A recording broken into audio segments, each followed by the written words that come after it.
राम राम राम सर्वेभ्यः हृत्पूर्वकनमस्काराः। शिवानन्दलहर्याः आनन्दानुभवकक्ष्यायां सर्वेषां स्वागतम्. Today is a very special day in our Shivananda Lahari course because we are going to complete the entire Grantha of Shivananda Lahari. We are going to complete learning verses 98 to 100, so that completes the entire work of Shivananda Lahari. And we will also see the meaning of the last three verses. And it has been a very great yajna so far with each one of you, especially doing the Parayanam along with the meaning. So today we will offer this completely to our Bhagavad Padacharya Parameshwara. And further, we did not plan the dates in this way. What we had planned was completely different. We thought it will be some 30 or maximum 40 sessions. But of course, with the experience of the meaning, Anandanubhava, that is explanation, it continued for some more sessions. So the way it is concluding with the sheer grace of Bhagavan and Bhagavad Padacharya is that we are going to conclude today, and we will have, as usual, the revision of a set of 10 verses like we do every time. So 91 to 100, we will do the Parayanam on February 7th, next class. And we will do the individual revision session on that day. On 14th, which is just prior to Mahashivaratri, on 15th. So on 14th, which is a Saturday, in our same time, the class time, we will do a Sampurna Samarpanam. That is verses 1 to 100, we will do a Parayanam, and it will be on YouTube Live also. On the occasion of Mahashivaratri, we are concluding. It has perfectly, it is timed in that way because we need one class for the revision and Parayanam of 91 to 100 and individual chanting. Followed by the very next week, we are having Shiva Mahashivaratri. So just before that, we are going to do all the 100 verses Parayanam in our class. So I will also send out the messages on the WhatsApp group, etc. So all of you, please join us. On 21st, we are planning for a concluding session for the online class. Then we will be announcing the assessments. That is, the dates will be announced in due course next week, or maybe on 14th we will announce the dates. So there will be Parayanam, Kantapata as usual, that is memorization and reading assessment. And there will be one assessment with MCQs. That is, we are going to have an online test based on the classes. Everything will be based on whatever is discussed in the session. So you can go back to the videos, the explanation part, and listen to them. We will not ask anything outside of that. There would be around 50 questions or so, maximum 50 to 60 questions, MCQs. You can do it online. Anyway, so let us begin. And I'm very grateful to each one of you. We have more than 1,000, I'm not exactly sure the exact number, but maybe 1,300, 1,400 or so who have registered for the course, out of which around 140, 150 have been very consistently attending. And our panelists have remained very consistent, and regularly they have attended right from the first class till today. So our three panelists, Aditi, Charu, and Shriya, without whom, it wouldn't have been possible to do the Anucharanam. So it has been a great experience for me, a great yajna, and I'm sure for all of us, it has been a blessed experience. We will commence with Guru Vandanam.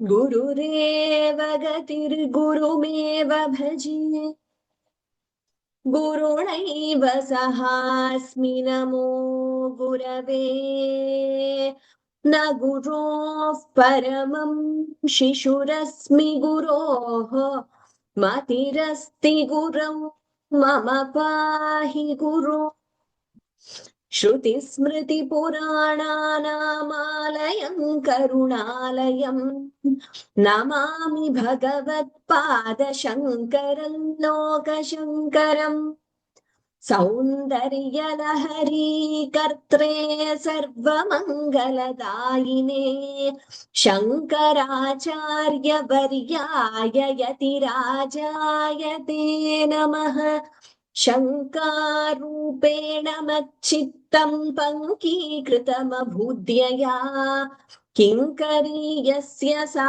माया शङ्कराचार्यमाश्रये प्रह्लादवरदो देवो यो नृसिंहः परो हरिः नृसिंहोपासकं नित्यं तं नृसिंहगुरुं भजे श्रीसच्चिदानन्द शिवाभिनव्य नृसिंह भारत्यभिधान्यतीन्द्रान् विद्यानिधीन् मन्त्रनिधीन् सदात्मनिष्ठान् भजे मानव शम्भुरूपान् सदात्मध्याननिरतं विषयेभ्यः पराङ्मुखम् नौमि शास्त्रेषु निष्णातं चन्द्रशेखर भारती विवेकिनं महाप्रज्ञं धैर्यौदार्य क्षमानिधिं सदाभिनवपूर्वन्तं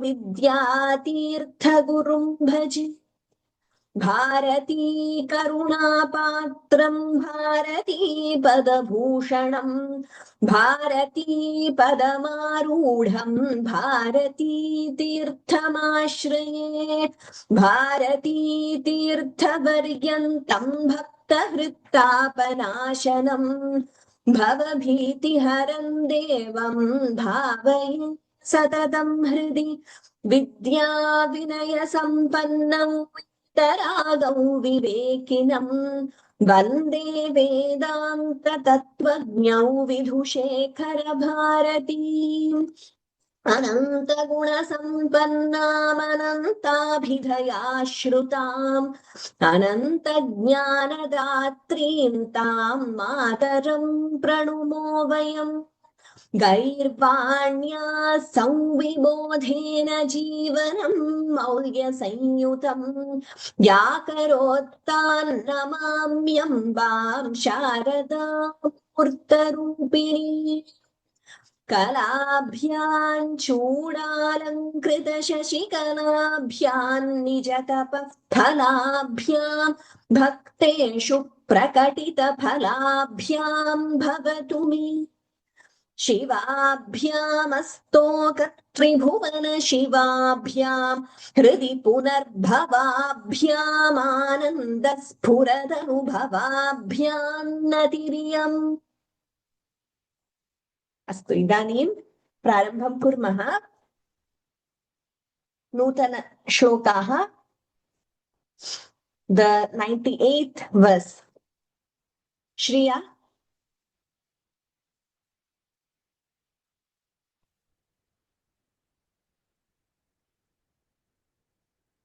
सर्वालङ्कारयुक्ताम् सर्वालङ्कारयुक्ताम्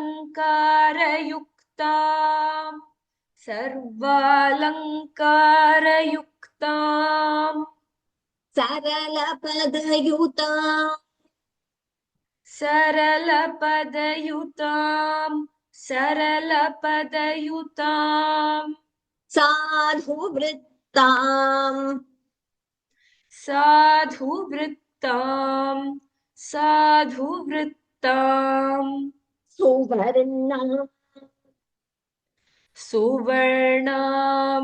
सुवर्णाम् तद्भिः संस्तूयमाना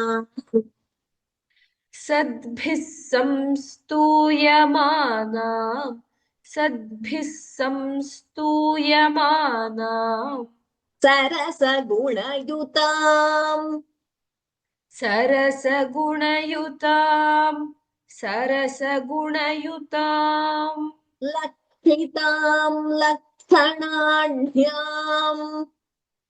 लक्षिताम् लक्षणाढ्याम् लक्षितां लक्षणाढ्याम्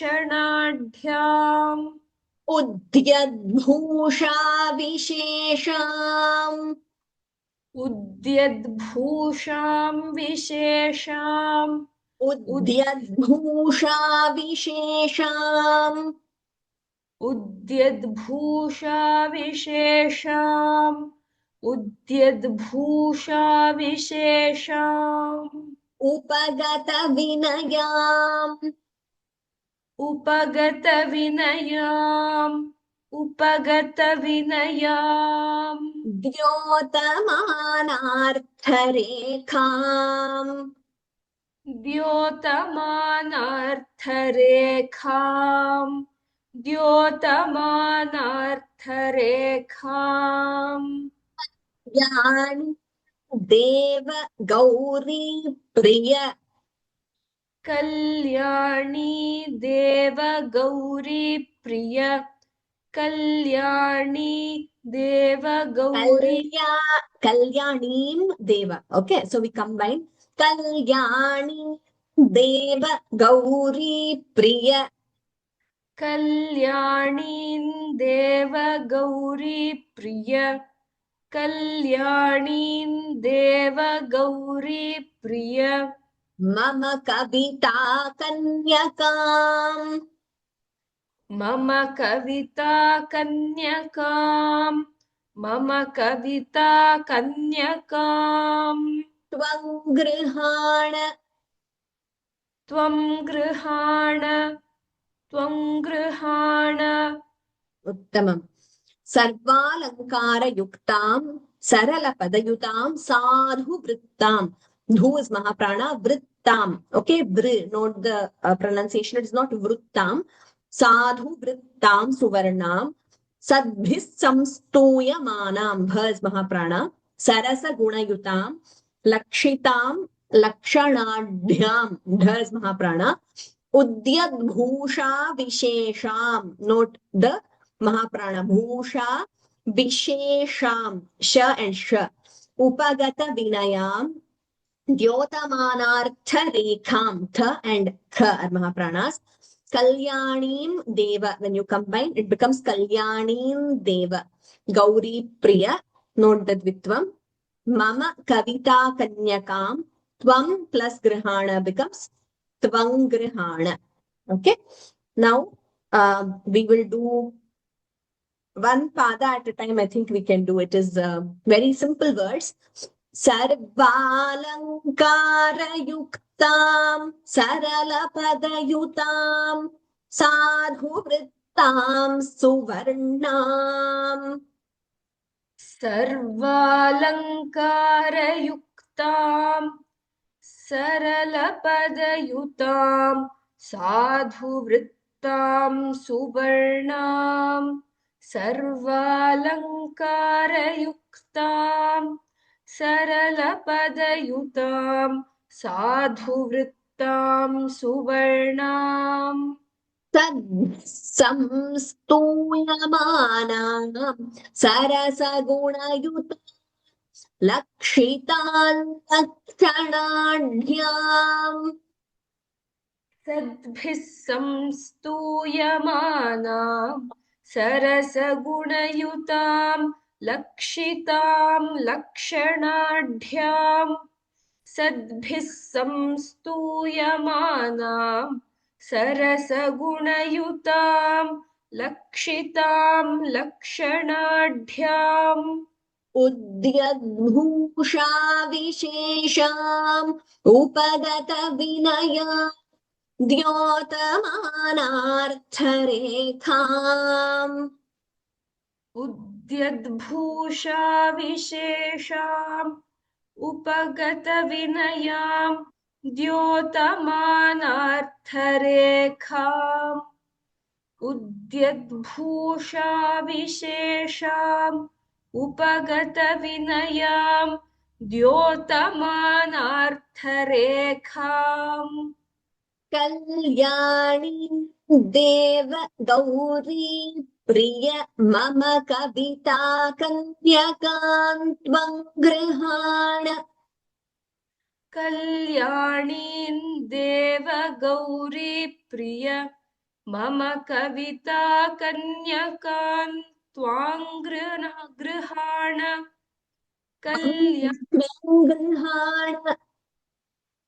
त्वां गृहाण Yeah, I'm hearing it as Twangrihana. Are you saying Twang? I don't know if there's a lag in the internet.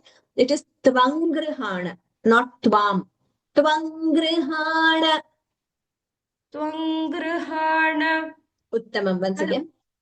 कल्याणीं देवगौरीप्रिय मम कविता कन्यकान् त्वं गृहाण Uttamam. A very huge line, special chandas. The first time I think we are seeing this chandas in Shivananda Lahari. We will do 2 lines at a time, half verse at a time.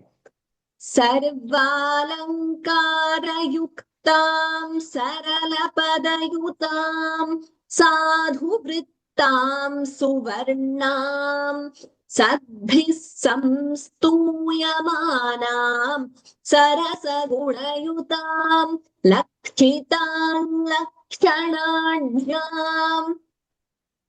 सर्वालङ्कारयुक्तां सरलपदयुतां साधुवृत्तां सुवर्णां सद्भिः संस्तूयमानां सरसगुणयुतां लक्षितां लक्षणाढ्याम् सर्वालङ्कारयुक्तां सरलपदयुतां साधुवृत्तां सुवर्णां सद्भिः संस्तूयमानां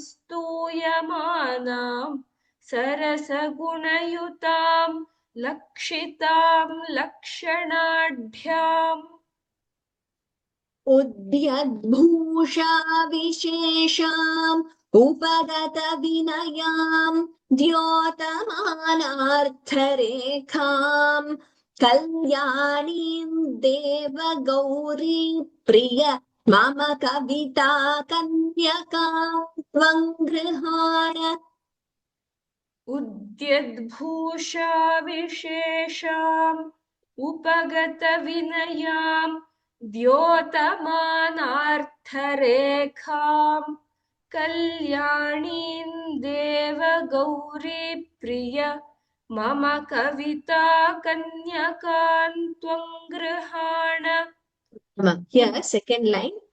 Oh, sorry, once again. Yes, please. उद्यद्भूषा विशेषाम् उपगतविनयाम् द्योतमानार्थरेखाम् कल्याणीं देवगौरीप्रिय मम कविता कन्यकान् त्वं गृहाण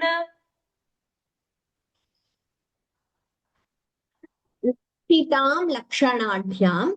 You can also combine the sandhi and chant it as Lakshitam Lakshanadhyam with that this nasal tone to la. Lakshitam Lakshanadhyam, combining Anuswara with la. Now we do the entire verse. All of you, please listen carefully and repeat along. सर्वालङ्कारयुक्तां सरलपदयुतां साधुवृत्तां सुवर्णां सद्भिः संस्तूयमानां सरसगुणयुतां लक्षितां लक्षणाढ्याम् उद्यद्भूषा विशेषाम् उपगतविनयाम् द्योतमानार्थरेखाम् कल्याणीं देवगौरीप्रिय मम कविता कन्यकान् त्वं गृहाण सर्वालङ्कारयुक्तां सरलपदयुतां साधुवृत्तां सुवर्णां सद्भिः संस्तूयमानां सरसगुणयुतां लक्षितां लक्षणाढ्याम् उद्यद्भूषा विशेषाम् उपगतविनयाम् द्योतमानार्थरेखाम् कल्याणीं देवगौरीप्रिय मम कविता कन्यकान् त्वं गृहाण. Uttamam, Shreya, very well chanted. So this is in Sragdhara Chandas, where you have 21 syllables in each pada. And also very beautiful, we can stop after 7 syllables. So Trimuni Yati Yutam is the name of the Chandaha. Here, three Muni, we have 7 Saptarshaya, right? 7 Munis. So that Muni refers to 7, the number 7. 3 Muni Yati Yutam. So Yati is where we stop, which is denoted by here a space, which you have seen in all the verses so far. So where we stop is called a Yati. So there are 3 Yatis. Sarvalankara Yuktam, Saralapadayutam, Sadhuvrittam, Suvarnam. Okay, so this is the beauty of this chandas. While chanting itself, you could make out that we pause after Sarvalankara Yuktam, Saralapadayutam, and Sadhuvrittam, Suvarnam. Right? 777. And a very beautiful verse. And also we'll see how again it is a play on words. Okay. So Deva, Gauri Priya, He Parameshwara, the beloved of Parvati Devi, Sarvalankara Yuktam, Sarala Padayutam, Sadhuvrittam, Suvarnam, Sadbhis Samstuyamanam, Sarasa Gunayutam, Lakshitam Lakshanadhyam, Udyadbhusha Vishesham, Upagata Vinayam, Dyotamanartharekam, Kalyanim, Mama Kavita Kanyakam, Tvangrihana. He Gauri Priya, He Parameshwara, Sarvalankara Yuktam, decorated with many figures of speech. Alankaras. So we learned in some previous class, I think we learned what are Alankaras in brief. That is very loosely put, very loosely if you understand. They are those which decorate a poetry. And you have many like Shabdalankara, Arthalankara, and pun on words, Shlesha Alankara, which we find in this verse. In English, you refer to them as simile, metaphor, etc. In Sanskritam, Upama, Rupakam, many Alankaras are there, Arthantaranyasa, Utpreksha, etc. So these, as we have seen through the verses, many times there have been beautiful Alankaras which have been used by Bhagavad Pada in this verse. For example, the mind being compared to so many different things like a mad elephant, a thief, a tent, etc. And Parameshwara also, the way he has been compared and he has been referred. So, Sarvalankara Yuktam, decorated with many figures of speech. Sarala Pada Yutam, which is comprised of simple words. Now, if you see, Shivananda Lahari's Sanskritam is not extremely complex. With a basic knowledge of Sanskritam, you will be able to appreciate it. Similar is our Valmiki Srimad Ramayanam also. That is so, our Bharati Tirtha Mahasannidhanam many times has said that at least learn that much of Sanskritam with which you can read and appreciate Srimad Ramayanam. It's very simple Sanskritam. It is not, you have very, very tough works in Sanskritam with a lot of complex Samastapadas. One word running to 2 pages. That is how the big compound word is. To understand those, you need a different level. But to understand texts like this, Shivananda Lahari, are simple stotrams of Shankara Bhagavad Padacharya, Srimad Ramayanam, all you need is simple knowledge of Sanskritam. Sarala Padayu, and that is the beauty and greatness of a kavyam, because if it is worded with simple words, it can reach many more people. Bhagavad Pada has composed bhashyams on Prasthanatraya and all that. But why did he have to compose stotras like this? For the sake of people like us, right? Sarvalankara Yuktam, Sarala Padayutam, constructed with simple language, simple words.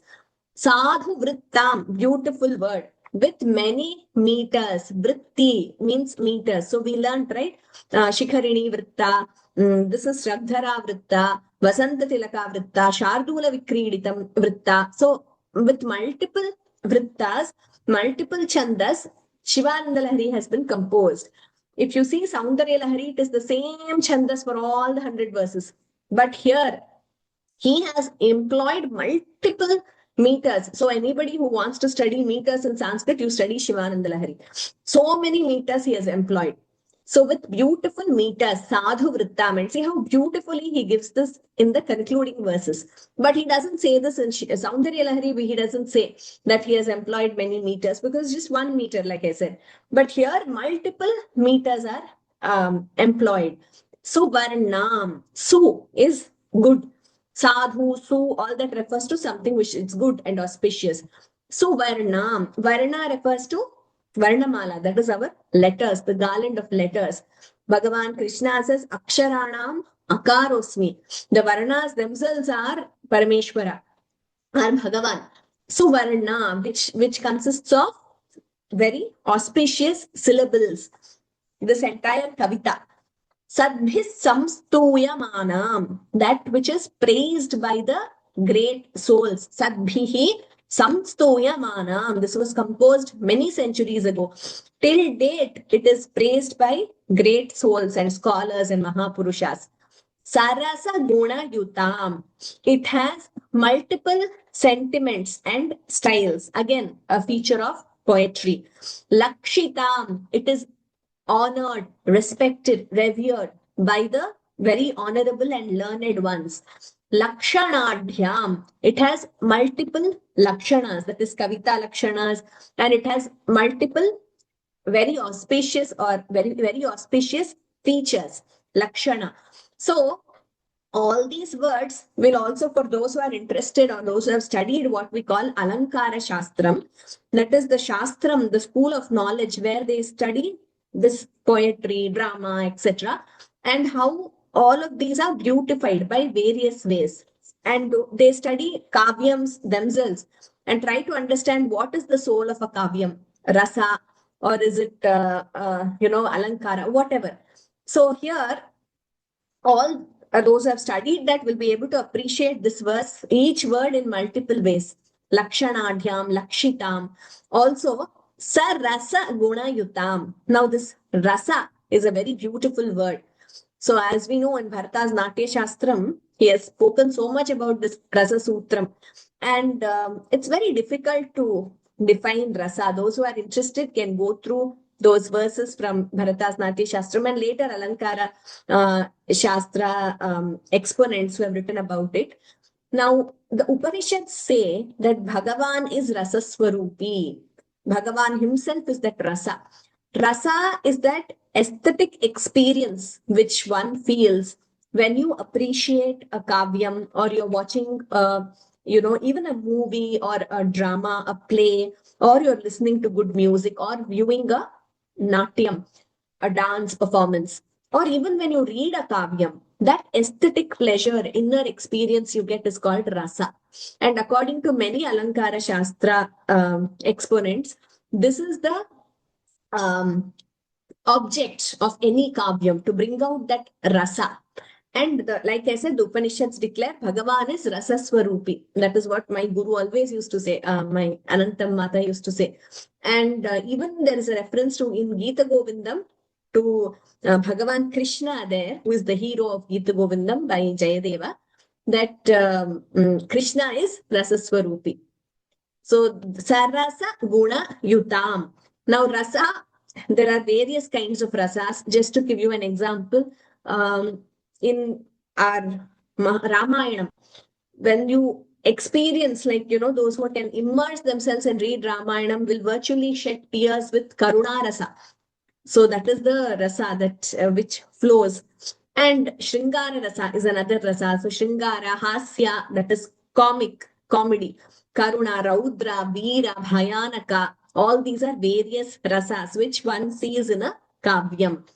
In Saundriya Lahari, a beautiful verse, Shive Shringarardra, in that Bhagavat Pada, he brings out various rasas, which are displayed by Parvati Devi towards various others, towards Shiva Shringara. Then he says towards the end of the verse, Hey Jagat Janani, towards me, please show your Karuna Rasa. So this is just very briefly on Rasa. That itself is an entire module, and people have done PhDs on entire. One's lifetime is not enough to study about Rasa, etc. But every Kavya will have that. That is the point of saying Sarasa Guna Yutam. Next, coming to Udyat Bhusha Vishesham, again, which is praised by Vidwans, Mahapurusha scholars.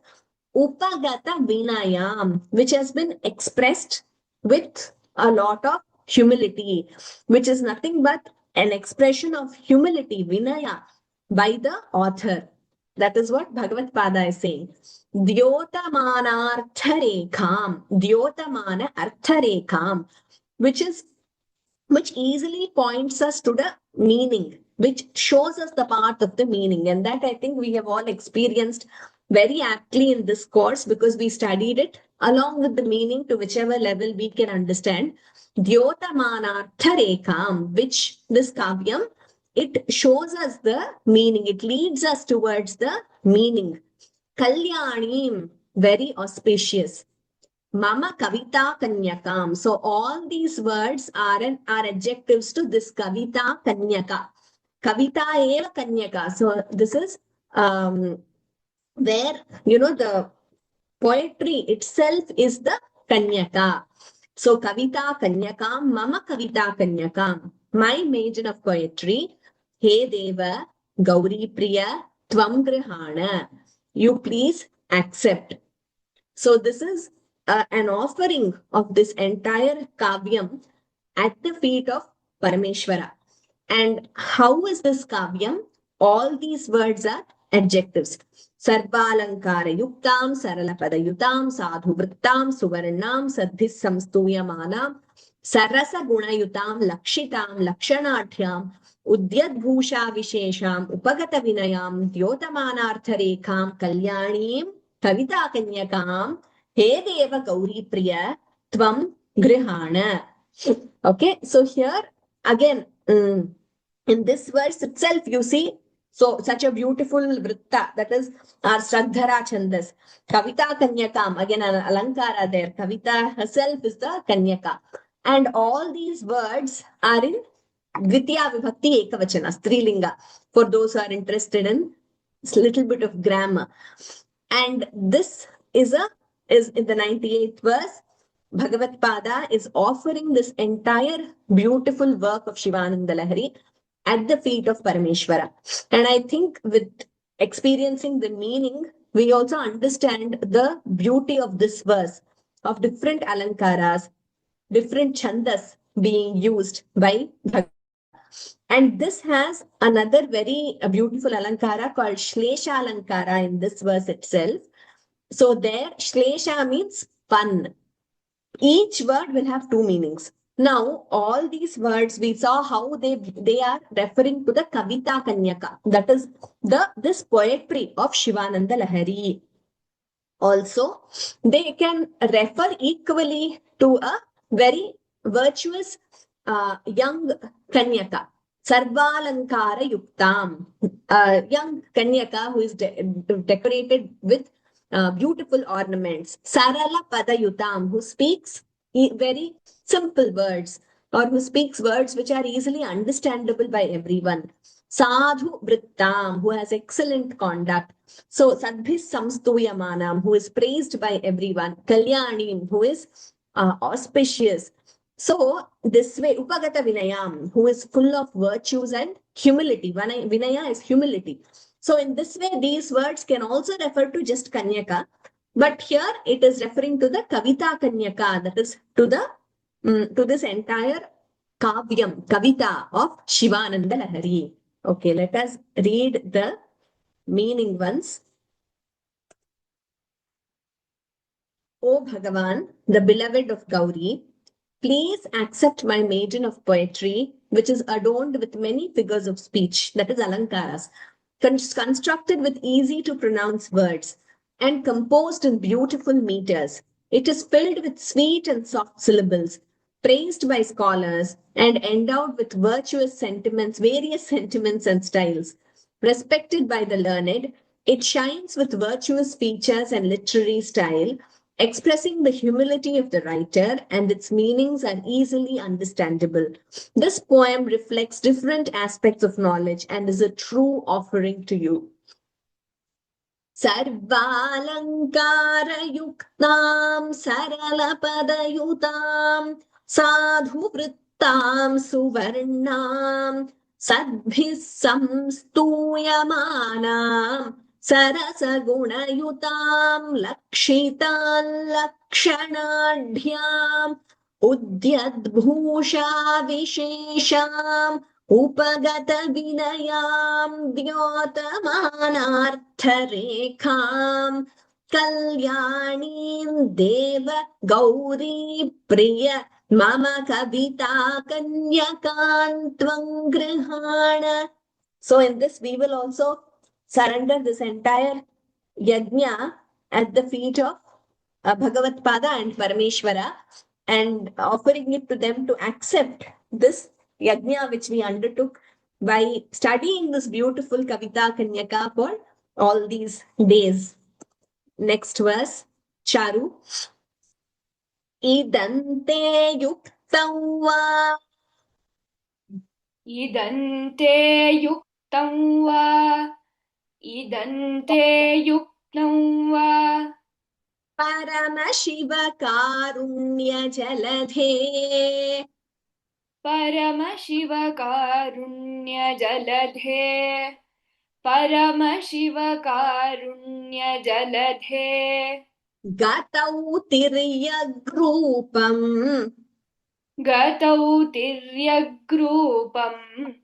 गतौ तिर्यग्रूपम् तव पदशिरोदर्शनधिया तव पदशिरोदर्शनधिया तव पदशिरोदर्शनधिया हरिब्रह्माणौ तौ हरिब्रह्माणौ तौ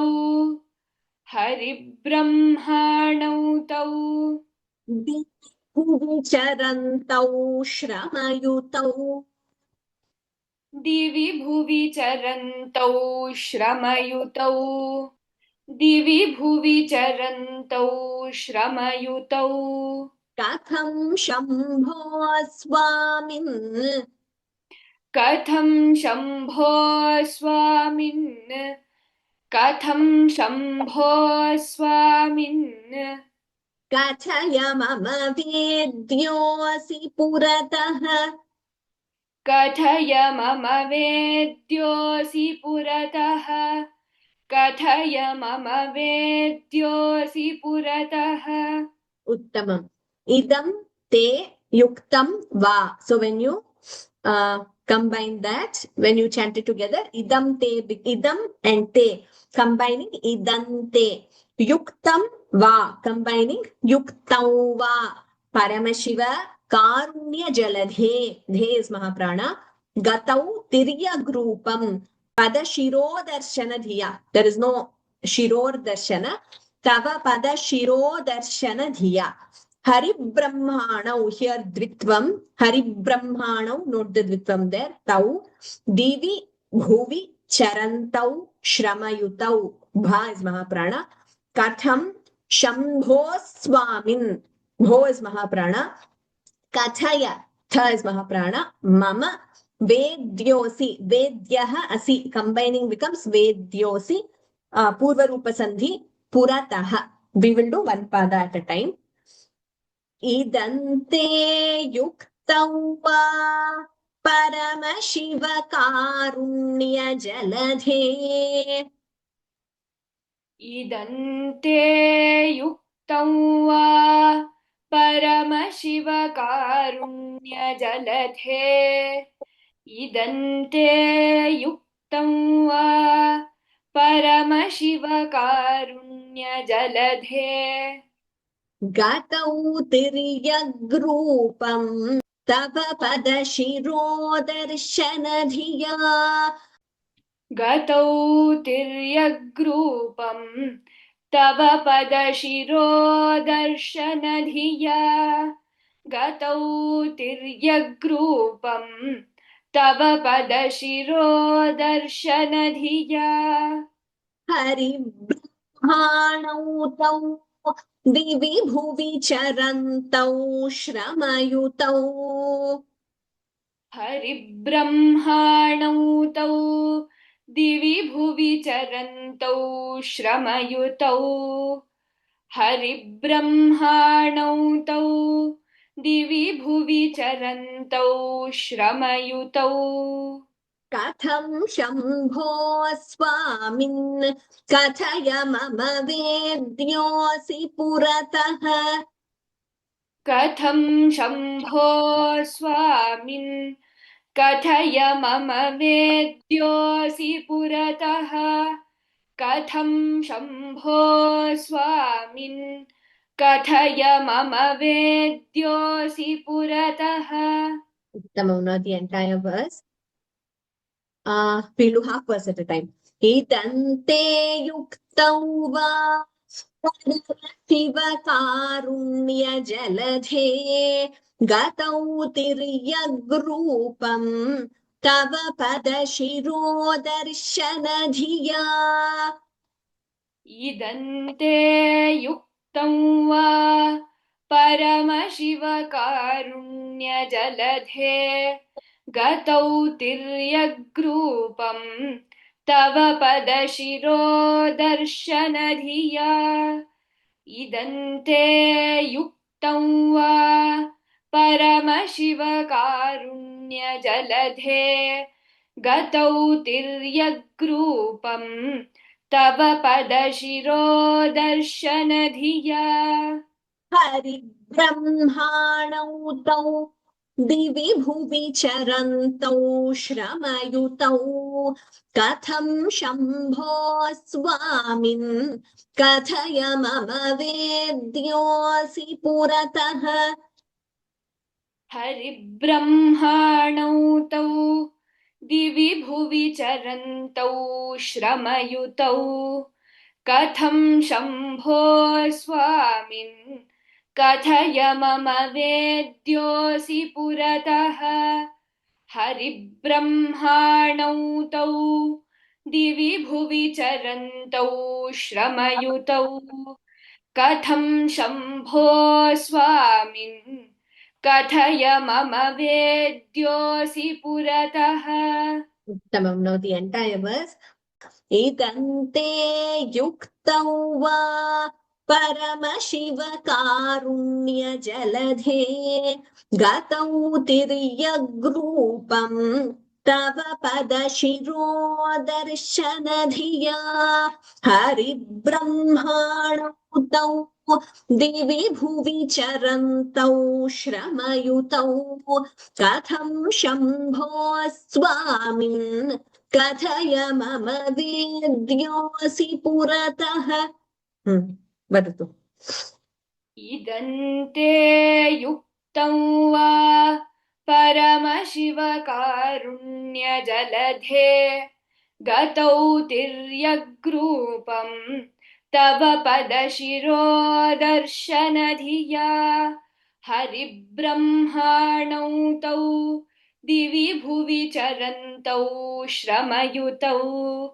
कथं शम्भो स्वामिन् कथय मम वेद्योऽसि पुरतः उत्तमम्. हे परमशिव करुणाजलधे तव पदशिरोदर्शनधिया तिर्यग्रूपं गतौ तौ हरिब्रह्माणौ दिवि भुवि चरन्तौ श्रमयुतौ शम्भो स्वामिन् मम पुरतः कथं वेद्यः असि कथय इदन्ते युक्तं वा. So very beautiful. First line itself, prayer, pleading to Parameshwara. Hey Paramashiva, Karunya Jaladhe. Very apt way he uses the words. Right? Very beautiful. Sarasa Pada he uses everywhere. Karunya Jaladhe. Oh Parameshwara, you have a title of Karunya Jaladhi. That is, you have a title that you are an ocean of compassion, ocean of mercy. Paramashiva, Karunya Jaladhe. So when you address someone like that, he is bound to show that compassion towards you. right?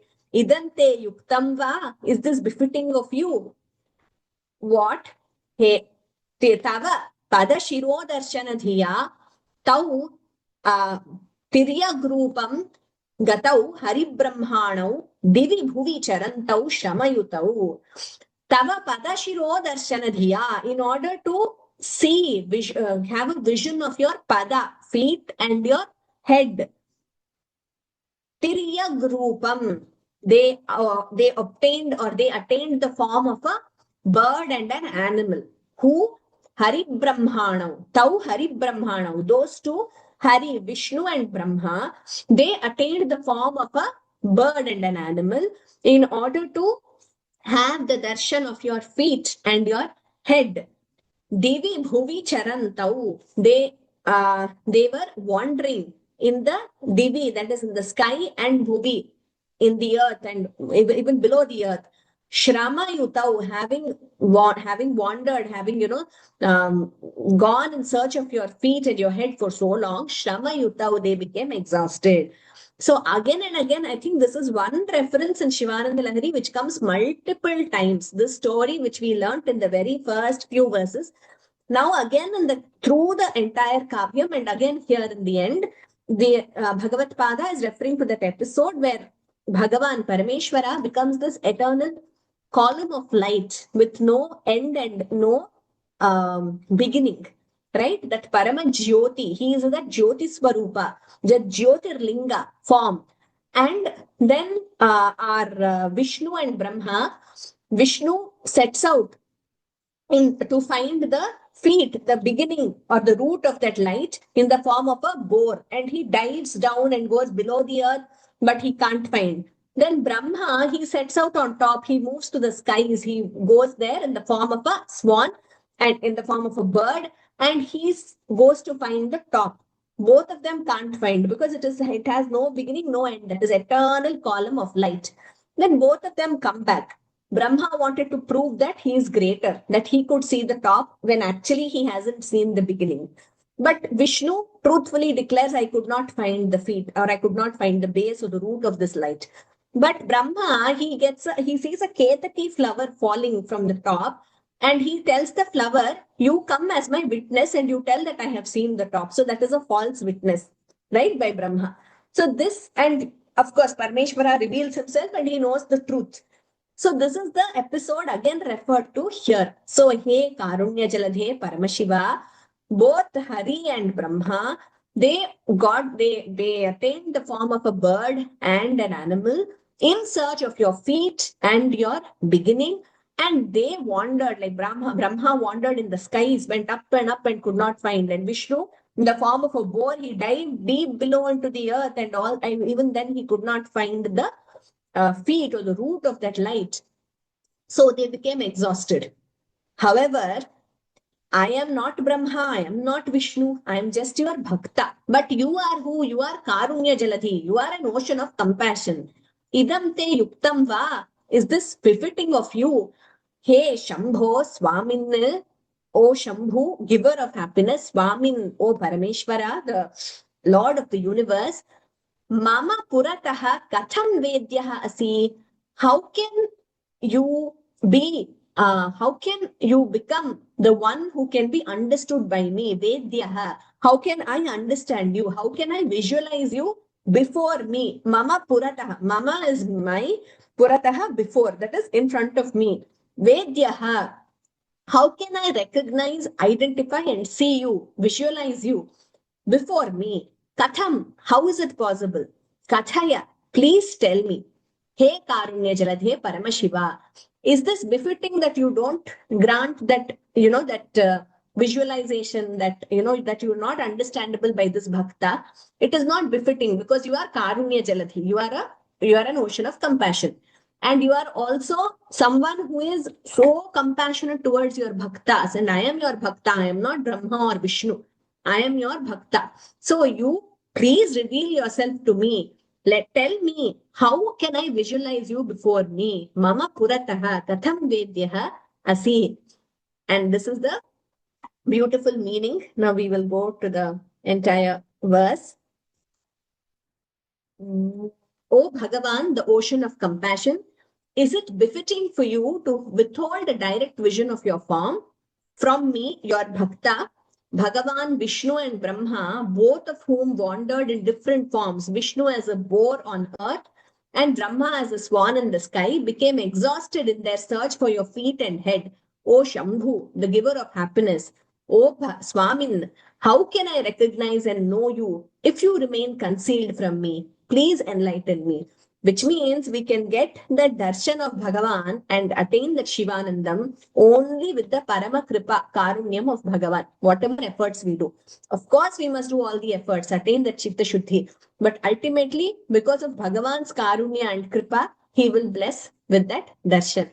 Idante yuktau va परमशिवकारुण्यजलधे गतौ तिर्यग्रूपं तव पदशिरोदर्शनधिया हरिब्रह्माणौ तौ दिवि भुवि चरन्तौ श्रमयुतौ कथं शम्भो स्वामिन् कथय मम विद्योऽसि पुरतः 100 Aditi स्तोत्रेणालमहं प्रवच्मि न मृषा स्तोत्रेणालमहं प्रवच्मि न मृषा स्तोत्रेणालमहं प्रवच्मि न मृषा विञ्चादयः देवाविरिञ्चादयः देवाविरिञ्चादयः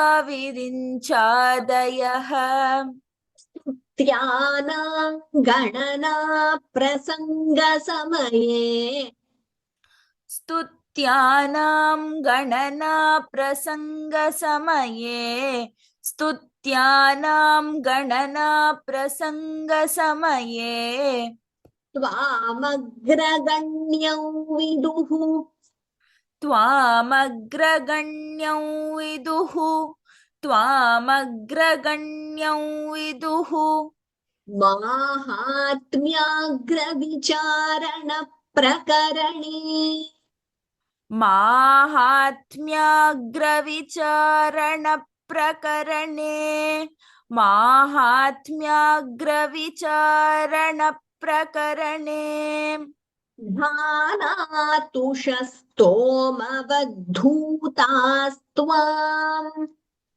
धानातुषस्तोमवद्धूतास्त्वां धानातुषस्तोमवद्धूतास्त्वां विदुरुत्तमोत्तमफलम् विदुरुत्तमोत्तमफलम् विदुरुत्तमोत्तमफलम् शम्भो भवत्सेवकाः शम्भो भवत्सेवकाः शम्भो भवत्सेवकाः उत्तमम् स्तोत्रेणालमहं प्रवच्मि न मृषा note the pronunciation of this word न मृषा देवा विरिञ्चादयः स्तुत्यानां गणना when you combine स्तुत्यानां गणना प्रसङ्गसमये त्वामग्रगण्यौ विदुः note the द्वित्वं त्वामग्रगण्यं the द्वित्वं there त्वामग्रगण्यौ विदुः when you combine anuswara with vi माहात्म्याग्रविचारण प्रकरणे again द्वित्वं there माहात्म्याग्र द्वित्वं there also माहात्म्याग्रविचारण प्रकरणे धानातुषस्तोमवद्धूतास्त्वाम् it is one word there is a hyphen we don't combine we don't split it is a samastapadam धानातुषस्तोमवद्धूतास्त्वाम् त्वाम् विदुः when you combine धूतास्त्वाम् विदुरुत्तमोत्तमफलम् pha is mahaprana शम्भो भवत्सेवकाः okay now we will do one pada स्तोत्रेणालमहं प्रवच्मि न मृषा देवा विरिञ्चादयः स्तोत्रेणालमहं प्रवच्मि न मृषा देवा विरिञ्चादयः स्तोत्रेणालमहं प्रवच्मि न मृषा देवा विरिञ्चादयः स्तुत्याना प्रसमये त्वामग्रगण्यौ विदुः स्तुत्यानां गणना प्रसङ्गसमये त्वामग्रगण्यौ विदुः स्तुत्यानां गणना प्रसङ्गसमये त्वामग्रगण्यौ विदुः माहात्म्याग्रविचारण प्रकरणे धानातुषस्तोमवद्धूतास्त्वाम् माहात्म्याग्रविचारणप्रकरणे धानातुषस्तोमवद्धूतास्त्वाम् माहात्म्याग्रविचारणप्रकरणे धानातुषस्तोमवद्धूतास्त्वाम् विदुरुत्तमोत्तमफलम् शम्भो भवत्सेवकाः विदुरुत्तमोत्तमफलं शम्भो भवत्सेवकाः विदुरुत्तमोत्तमफलं शम्भो भवत्सेवकाः उत्तमम्. Now we do half verse. स्तोत्रेणालमहं प्रवच्मि न मृषा देवा विरिञ्चादयः स्तुत्यानां गणना प्रसङ्गसमये त्वामग्रगण्यौ विदुः स्तोत्रेणालमहं प्रवच्मि न मृषा देवा विरिञ्चादयः स्तुत्यानां गणना प्रसङ्गसमये त्वामग्रगण्यौ विदुः स्तोत्रेणालमहं प्रवच्मि न मृषा देवा विरिञ्चादयः स्तुत्यानां गणना प्रसङ्गसमये त्वामग्रगण्यौ विदुः माहात्म्याग्रविचारण प्रकरणे धारातुषस्तोमवद्धूतास्त्वां विदुरुत्तमोत्तमफलम् शम्भो भवत्सेवकाः माहात्म्याग्रविचारणप्रकरणे धानातुषस्तोमवद्धूतास्त्वां विदुरुत्तमोत्तमफलं शम्भो भवत्सेवकाः माहात्म्याग्रविचारणप्रकरणे धानातुषस्तोमवद्धूतास्त्वां विदुरुत्तमोत्तमफलं शम्भो भवत्सेवकाः उत्तमम्. Now the entire verse. स्तोत्रेणालमहं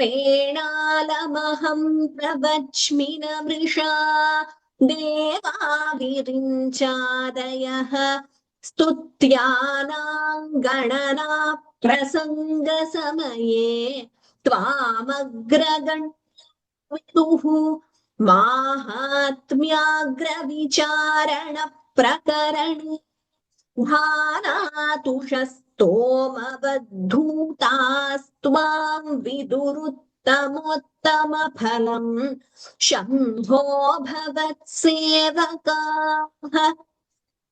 स्तोत्रेणालमहं प्रवच्मि न मृषा देवा विरिञ्चादयः स्तुत्यानां गणना प्रसङ्गसमये त्वामग्रगण्यौ विदुः माहात्म्याग्रविचारण प्रकरणे धानातुषस्तोमवद्धूतास्त्वां विदुरुत्तमोत्तमफलं शम्भो भवत्सेवकाः. Uttamam. Shambho Bhavat Sevakaha. That is how he concludes, Bhagavad Pada concludes Shivananda Lahari. This is in what we call Shartula Vikriditam. That is the meter. Shambho Bhavat Sevakaha Virinchadayaha Devaha Stutyanam Ganana Prasanga Samaye Tvam Agraganyam Viduhu Mahatmyagra Vicharana Prakarane Dhana Tushastomavatu Hutaha Tvam Uttamottama Phalam Viduhu Stotrena Alam Mrisha Aham Na Pravachmi Idam Satyameva. So he Shambho Stotrena Alam. This is sufficient. Alam can mean sufficient, or we can conclude the stotra here. These verses which I have, from which I have, the verses with which I have praised you, this stotram, Alam, it is sufficient. Let us conclude this stotra here. Mrisha na pravachmi. There is no need for me to say anything more, or there is no need for me to say anything which is otherwise. Devaha Virinchadayaha, that is various gods like Brahma, Stutyanam Ganana Prasanga Samaye, Tvam Agraganyam Viduhu. When Brahma and other gods, they were taking stock of all the great devatas who are worthy of praise, Ganana Prasanga Samaye, when they were examining or conducting this review of who is the foremost of those who have to be praised, or on whom we have to sing stutis and praises. Tvam Agraganyam, you are the first, Viduhu. They understood Virinchi, that is Brahma and other gods, when they were conducting this review of everyone who has to be praised, or Stutyana, of who are fit to be praised. They declared that you are the first. You are the first who has to be praised. Tvam Agraganyam, you are the foremost to be worshipped. Mahatmyagra Vicharana Prakarane, in the context of discussing, debating, deliberating on who is the greatest. Dhana Tushas Tomavatu Hutaha. That is, when you take you might have seen in villages, they do the winnowing, right? In the basket, like containers, they have the husk and the grain. So when they do the winnowing, then all the chaff is blown away. The chaff is blown away.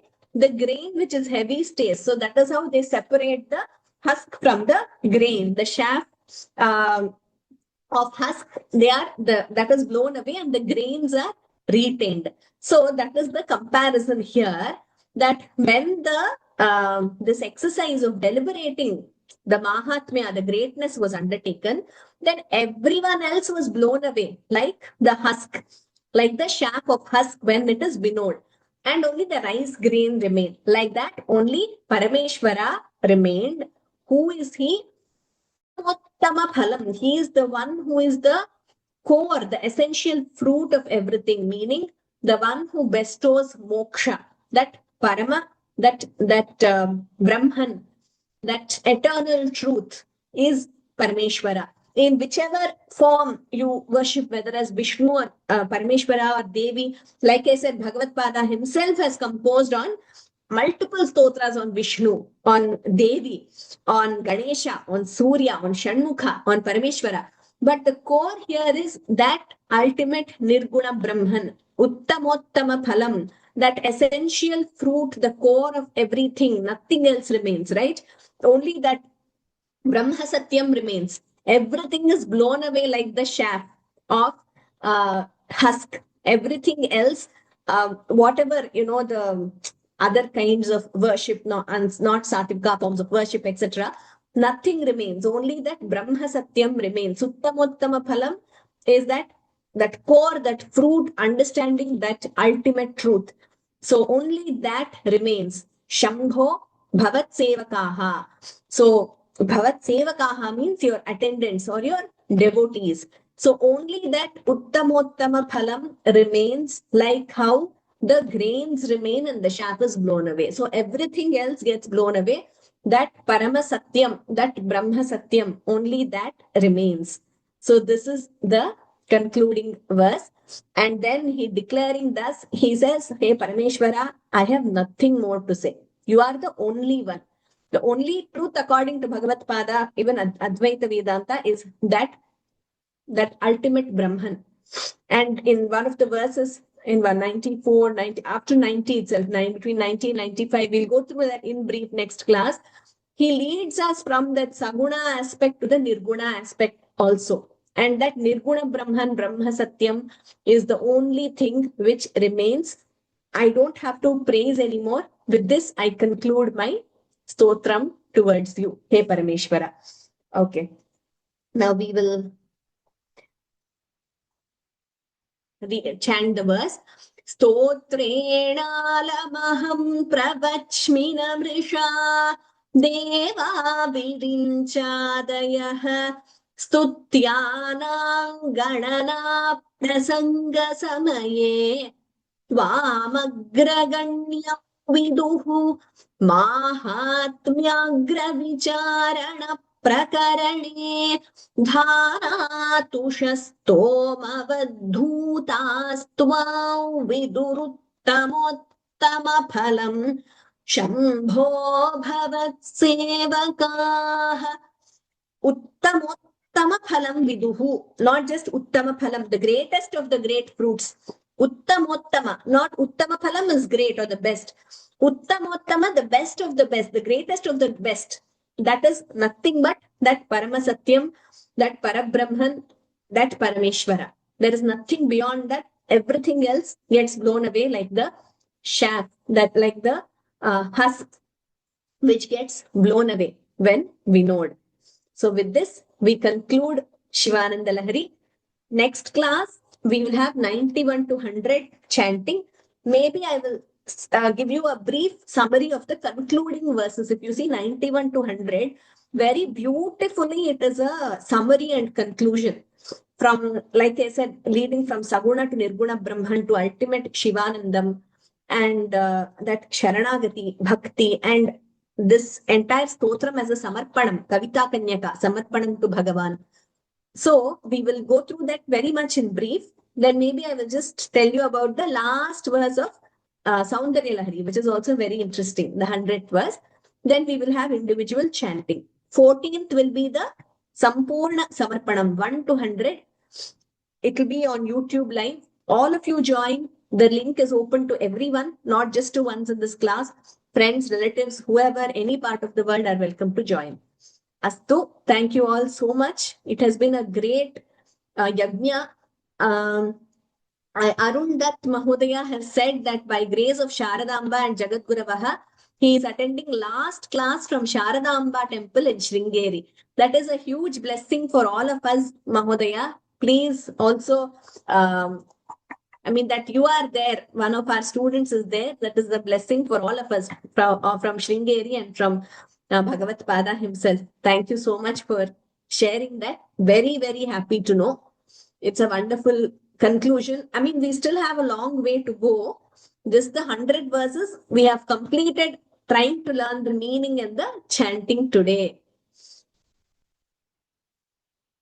Astu. Hemavati Shankar Bhagini.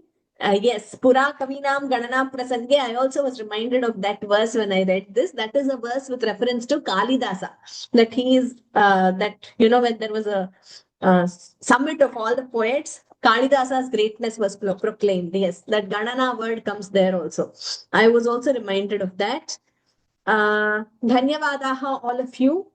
You will have time for individual chanting. You will have time to express your opinions, your feedback, whatever. We will do that in the course of the next few weeks. There are certain events planned, which we will share with you in the next few weeks. So we still, we've just completed the class, but we have Samarpanam and we have the assessment and we have some more things coming up.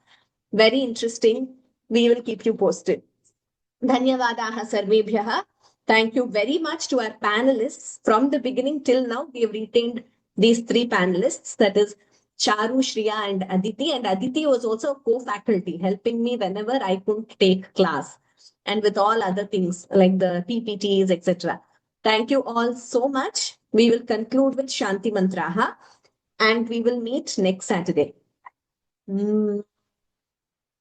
सर्वे भवन्तु सुखिनः सर्वे सन्तु निरामयाः सर्वे भद्राणि पश्यन्तु मा कश्चित् दुःखभाग् भवेत् ॐ शान्ति शान्ति शान्तिः राम राम राम हृत्पूर्वक नमस्काराः सर्वेभ्यः आगामि शनिवासरे पुनर्मिलामः. Please attend all classes from now on. We just have some 2-3 remaining. So please do attend. Ram Ram Ram.